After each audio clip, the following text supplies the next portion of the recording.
Hello friends, आपका welcome है मेरे यूट्यूब चैनल यूपीएससी गुरु में। और आज हम करेंगे ज्योग्राफी एनसीईआरटी क्लास 7th का 3rd चैप्टर के नोट्स, जो है पृथ्वी की गतियाँ। कल हमने पृथ्वी के अंदर की कुछ चीज़ें पढ़ी थी, जैसे मेंटल के बारे में पढ़ा था, प्लेट परपटी के बारे में देखा था, और शेल्स पढ़े थे, आग्नेय शेल, अवसादी शेल और कायांतरित शेल के बारे में पढ़ा था। उम्मीद है आप लोगों को वो चैप्टर अच्छा लगा होगा और आप लोगों ने उसको अच्छे से देखा होगा। तो आज हम देखेंगे पृथ्वी की गतियाँ। स्थल मंडल अनेक प्लेटों में विभाजित है, जिन्हें स्थल मंडलीय प्लेट कहते हैं।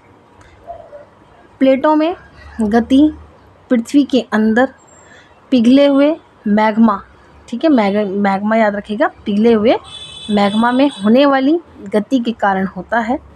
मैग्मा वृत्तीय रूप में घूमता रहता है, ठीक है। प्लेट की इस गति के कारण पृथ्वी की सतह पर परिवर्तन होता है, यानी कि प्लेट की इस गति के कारण जो है पृथ्वी की जो सतह है उस पर परिवर्तन होता है, यानी कि चेंजेस आते हैं। पृथ्वी की गति उन बलों के आधार पर विभाजित किया गया है, यानी कि पृथ्वी की गति को उन बलों के आधार पर विभाजित किया है जिनके कारण ये गतियाँ उत्पन्न होती हैं। तो हम जानेंगे कि क्या कारण है जिनके कारण पृथ्वी में जो है जो सतह है उस पर किस तरीके से गतियाँ उत्पन्न होती हैं। पृथ्वी की गतियाँ हैं अंतर्जनित बल, यानी कि एंडोजेनिक फोर्स, ठीक है। सेकंड है बहिर्जनिक बल, यानी कि एक्सोजेनिक फोर्स। ज्वालामुखी के बारे में देखते हैं, ये दोनों आपको याद रखने हैं बल, एंडोजेनिक और एक्सोजेनिक। ज्वालामुखी भूपर्पटी पर खुला एक ऐसा छिद्र होता है जिससे पिघले हुए पदार्थ अचानक निकलते हैं। यानी कि जो ज्वालामुखी है भूपर्पटी पर जो है कि एक खुला हुआ एक ऐसा छिद्र होता है, यानी कि छेद होता है जिसमें से पिघले हुए पदार्थ जो है सडनली जो है बाहर निकलते हैं। नेक्स्ट है अर्थक्वेक। अर्थक्वेक के बारे में आप लोगों ने न्यूज़ सुनी होगी, कभी किधर आता है, कभी बोलते हैं नेपाल में भी आया था, देखा है आप लोगों ने। नेपाल में बहुत ख़तरनाक आया था, बहुत लोगों को क्षति हुई थी, ठीक है। तो ये आप लोगों को देखना है। स्थल मंडलीय प्लेटों के गति करने पर पृथ्वी की सतह पर कंपन होता है, यानी कि प्लेटें जब गति करती हैं, ठीक है, स्थल मंडलीय प्लेटें जो हैं वो गति करती हैं तब पृथ्वी की सतह पर कंपन होता है, यानी कि शिवरिंग होती है, ठीक है। इस कंपन को भूकंप कहते हैं। भूपर्पटी के नीचे वह स्थान जहाँ कंपन आरंभ होता है उसे क्या कहेंगे, केंद्र कहेंगे, ठीक है। सेंटर पॉइंट होगा वो, जहाँ से कंपन शुरू होता है। उद्गम केंद्र के भू सतह पर उसके निकटतम स्थान को अधिकेंद्र कहते हैं, यानी कि जो सेंटर पॉइंट है और जो उसके निकटतम स्थान है, जो सबसे पहला वाला भाग है वो है अधिकेंद्र, ठीक है, उसको अधिकेंद्र कहेंगे। अधिकेंद्र से कंपन बाहर की ओर तरंगों के रूप में गमन करती हैं, यानी कि अधिकेंद्र में आ रहा है, यहाँ सेंटर है, अधिकेंद्र में कंपन हो रही है, फिर उसके थ्रू ही बाहर की ओर जो है तरंगे जो है गमन करती हैं, यानी कि वो बढ़ता रहता है। तथा सर्वाधिक हानि अधिकेंद्र में ही होती है, जो सबसे ज़्यादा होती है वो अधिकेंद्र में, यानी कि जो निकटतम बिंदु है वहाँ पर होती है सबसे ज़्यादा हानि। तथा इससे दूरी बढ़ने के साथ भूकंप की तीव्रता धीरे धीरे कम होती जाती है, यानी कि एकदम से पहले बढ़ेगी, फिर उसके बाद जो है भूकंप की जो तीव्रता है वो धीरे धीरे ऐसे करके कम होती जाएगी। नेक्स्ट है भूकंपीय तरंगे, यह 3 प्रकार की होती हैं, ठीक है। उम्मीद है आपको यहाँ तक समझ में आया होगा। तो चैनल को प्लीज़ सब्सक्राइब, लाइक और शेयर ज़रूर करिएगा, और बेल आइकन प्रेस करना ना भूलें, ताकि आप लोगों को हर आने वाली वीडियो, हर नोट्स की नोटिफिकेशन की जानकारी मिलती रहे। 3 तरंगे हैं, पी तरंगे अथवा अनुदय है। दैर्ध्य तरंगे, इसको अनुदैर्ध्य तरंगे भी कहेंगे। पी तरंगे बस एग्जाम में आता है, पी तरंगे, एस तरंगे, एल तरंगे, इस तरीके से। लेकिन कभी अगर उन्होंने मॉडरेट करके अगर वो दे रहे हैं तो वो इस तरीके से भी दे सकते हैं, ठीक है, ये आपको याद रखना है। नेक्स्ट है यहाँ पर सेकंड जो है वो है एस तरंगे यानी कि अनुप्रस्थ तरंगे, एल तरंगे यानी कि पृष्ठीय तरंगे। भूकंप का मापन भूकंप लेखी से किया जाता है। जो भूकंप की तीव्रता है या भूकंप को जो मापने की वस्तु होती है उस वो किसके थ्रू की होती है, वो भूकंप लेखी के द्वारा ही किया जाता है भूकंप का मापन। भूकंप की तीव्रता रिक्टर स्केल पर मापी जाती है, ठीक है। जो भूकंप की तीव्रता है वो रिक्टर स्केल पर मापी जाती है, जो इस तरीके से चलता रहता है, ठीक है। आपने देखा होगा कभी भी जब न्यूज़पेपर में आता है भूकंप के बारे में जानकारी दी जाती है तो वहाँ पे एक साइड में इस तरीके से बना होता है, ऐसे तरंगों का वाला चित्र एक बना रहता है, ठीक है। उससे पता चल जाता है कि भूकंप कितनी तीव्रता से आगे बढ़ रहा है। भूकंप की तीव्रता 2.0 है तो उसका कोई प्रभाव नहीं होता, और इसी में पता चलता है कि कितनी तीव्रता है, ठीक है, रिक्टर स्केल पर। यदि भूकंप की तीव्रता 5.0 है यानी कि 0 है, वह वस्तुओं के गिरने से क्षति पहुंचा सकता है। यानी कि अगर इतना हुआ 5.0, ठीक है, इतना अगर तीव्रता है भूकंप की तो वस्तुएं गिरने लगेंगी, तो जाहिर सी बात है जब वस्तुएं गिरेंगी और अंदर इंसान है, कोई व्यक्ति है, तो उसके ऊपर भी गिर सकती है, तो क्षति हो सकती है, ठीक है। वस्तुओं के गिरने से क्षति पहुंचा सकता है। यदि भूकंप की तीव्रता 6.0 या उससे अधिक है तो ये बहुत शक्तिशाली होता है, ठीक है। भूकंप की तीव्रता 7.0 है तो वो अधिक होगा और वह सर्वाधिक शक्तिशाली समझी जाती है, सबसे ज़्यादा, ठीक है। यानी कि इससे बहुत ज़्यादा हानि होगी, फिर आप समझ सकते हैं।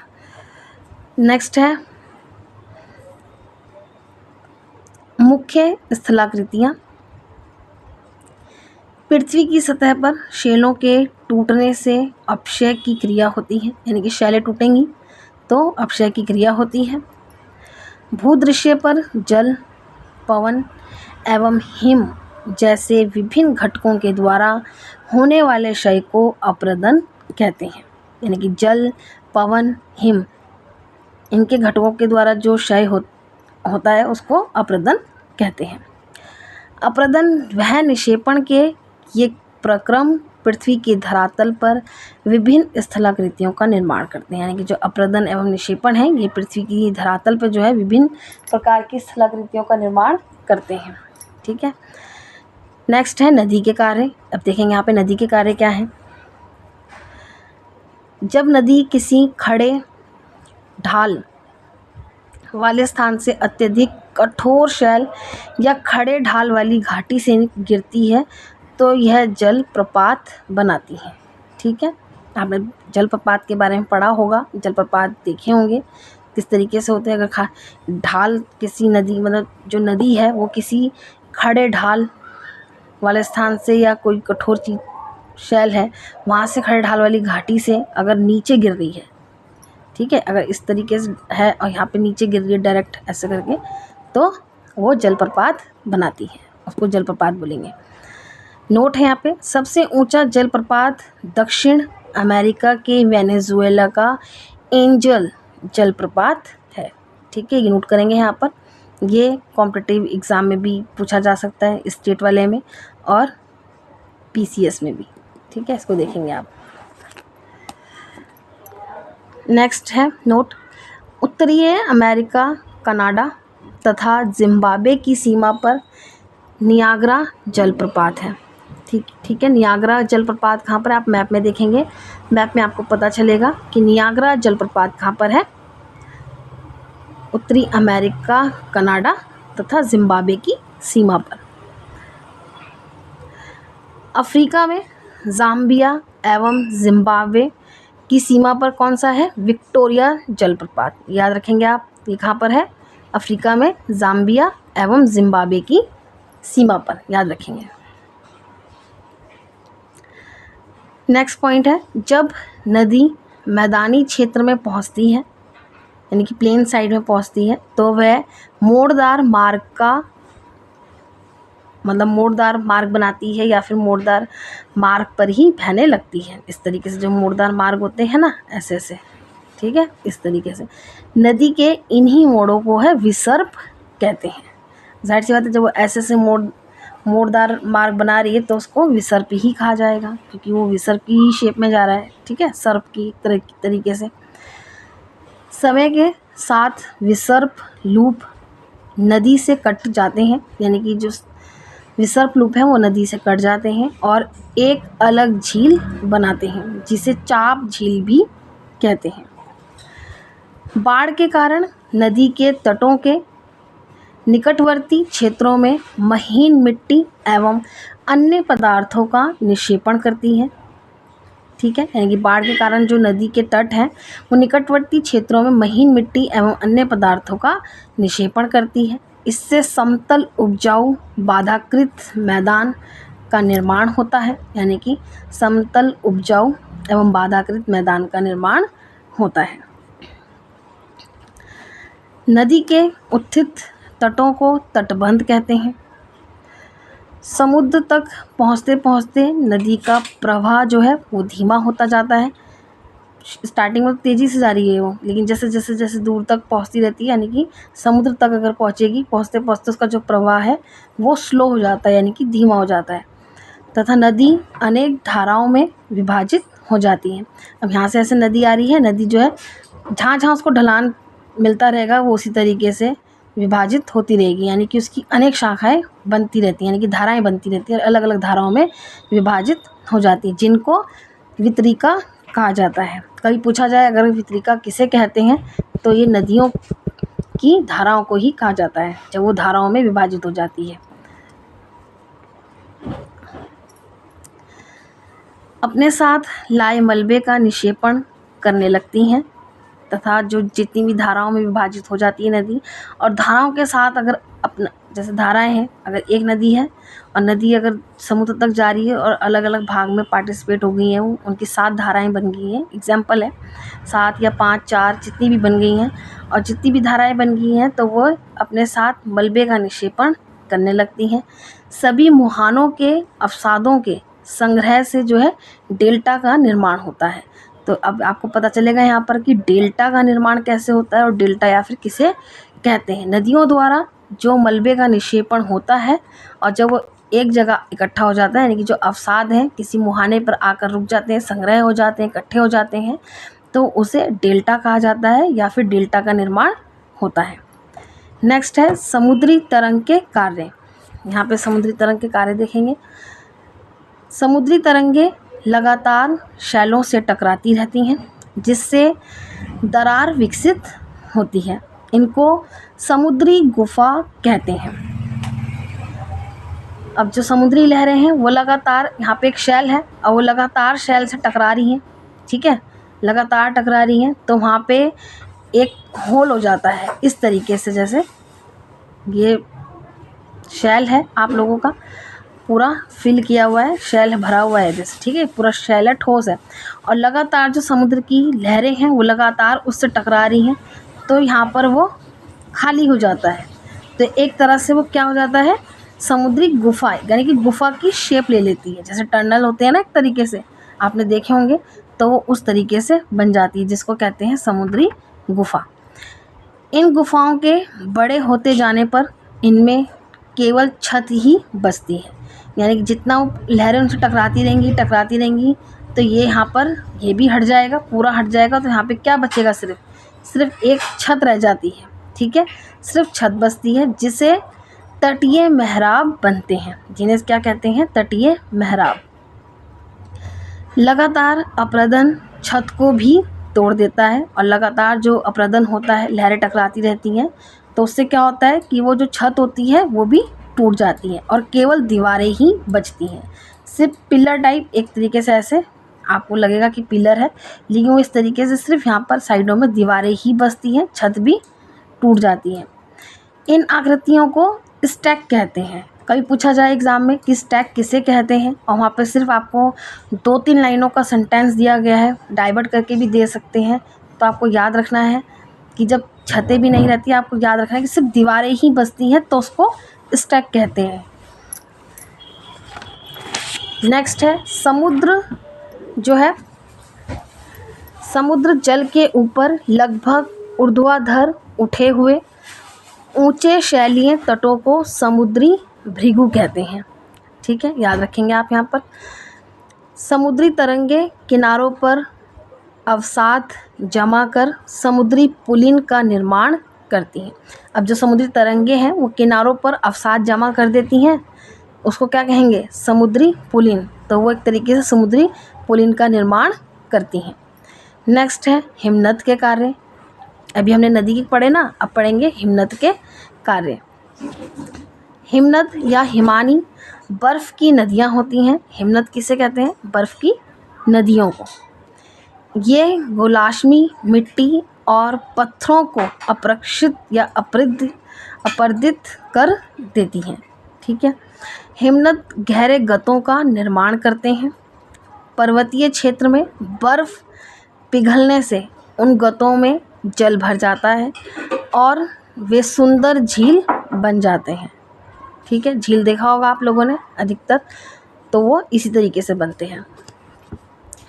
हिमनद द्वारा लाए गए पदार्थ कौन कौन से हैं, छोटे बड़े शैल, रेत एवं तलछट मिट्टी निक्षेपण होते हैं। ये निक्षेप जो है हिमनद हिमोड़ का निर्माण करते हैं। कभी आपसे पूछा जाए कि निक्षेप हिमनद हिमोड़ कैसे होते हैं, किस तरीके से बनते हैं, तो वहाँ पर अगर आपको ये सेंटेंस दिया जाएगा तो आप बेझिझक होकर वहाँ पे टिक करिएगा। ठीक है, अब है पवन के कार्य। रेगिस्तान में पवन अपरदन एवं निक्षेपण का प्रमुख कारक है। ठीक है, रेगिस्तान में जो है वो पवन अपरदन एवं निक्षेपण का जो है प्रमुख कारक। रेगिस्तान में छत्रक के आकार के शैल को छत्रक शैल कहते हैं, यानी कि छतरी। आपने देखा होगा रेगिस्तान में, कभी अगर आप नहीं गए हो तो आप गूगल पे सर्च करके पिक देख सकते हो कि छत्रक शैल कैसे होते हैं। वो एक मशरूम के आकार के होते हैं, जैसे आपने मशरूम देखा होगा तो वैसे ही छत्रक शैल होते हैं, इस तरीके से बने होते हैं और वो रेत के ही होते हैं। ठीक है, क्योंकि हवा जब बहुत तेज़ चलती है तो वो धीरे धीरे जहाँ जहाँ को हवा जाती है तो यहाँ से रेत पूरा उड़ता रहता है और एक तरह से वो छत्रक का रूप ले लेते हैं, जिसको कहा जाता है छत्रक शैल।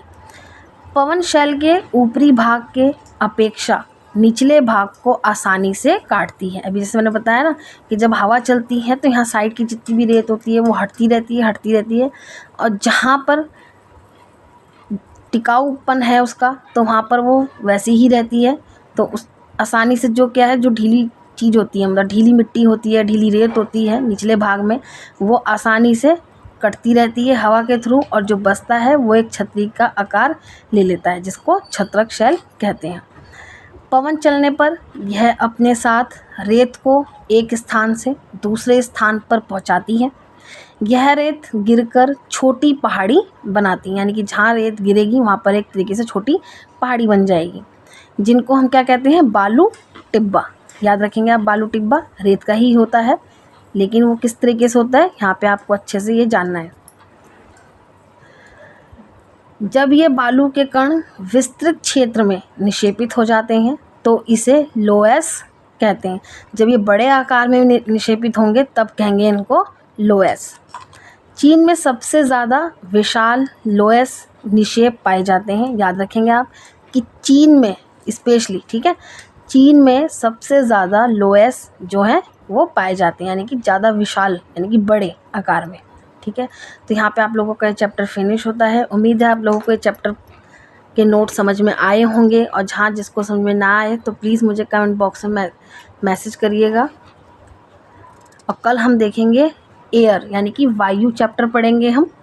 ग्रीन हाउस इफ़ेक्ट के बारे में भी जानेंगे उस चैप्टर में। अच्छा चैप्टर है वो काफ़ी। ज्योग्राफी कम्प्लीटली जो है एनसीईआरटी वो इंटरेस्टेड सब्जेक्ट है, तो प्लीज़ आप लोग एनसीईआरटी ज़रूर करिए, स्पेशली ज्योग्राफी का। 24 और 25 2024-2025 में जो ज्योग्राफी के क्वेश्चन आए हैं वो स्पेशली 7th क्लास की एनसीईआरटी से ही पूछे गए हैं। आप पीवाईक्यू भी ज़रूर साथ के साथ देखते रहिए।